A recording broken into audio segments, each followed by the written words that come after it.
from the latest season of Love is Blind said, "I may be desperate to marry a woman, but I'm not that desperate."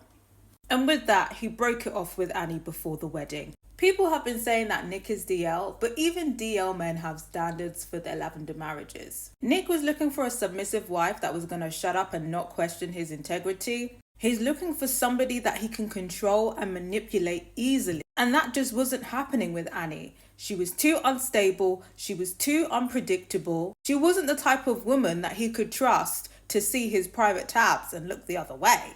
Not bring up if he does the bending in an argument. And then on top of that, she was an emotional mess. And she looked a mess as well. It was beyond me how she's an owner of a hair salon when she's constantly looking like a sad rat. It wasn't giving trophy lavender wife material. A lot of people have been coming on to Annie saying that she was emotionally unstable, how she was insecure, this and that, etc.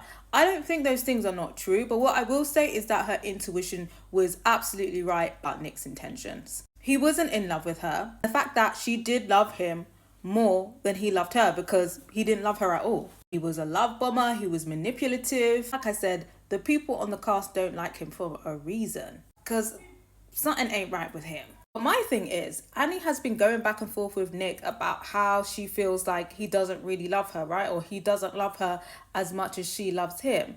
And he essentially confirmed this by calling off the wedding and saying that she wasn't the right woman for him. That's where all of their arguments are stemming from. So now he's now confirmed this to her, that she was right. Why was Annie now begging for Nick to marry her after he basically told her, "You're not my person.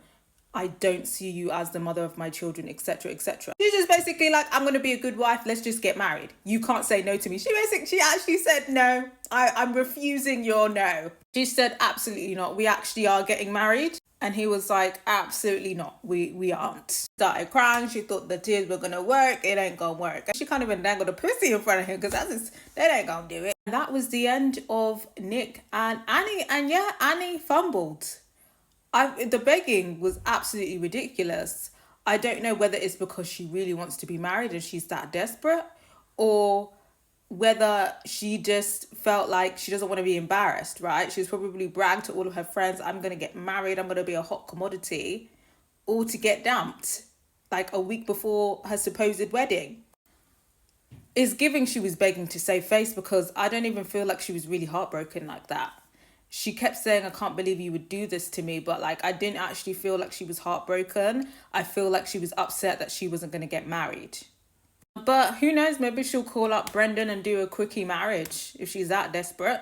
But yeah, that's the end of Annie and Nick. Annie fumbled the lavender marriage. I think it's the right decision here for both Nick and Annie, because the marriage would have been an absolute mess. But I'm going to hear from you guys. What do we think about them breaking up? How do we feel about it going down? Was anybody actually rooting for them? I'm going to hear from you guys.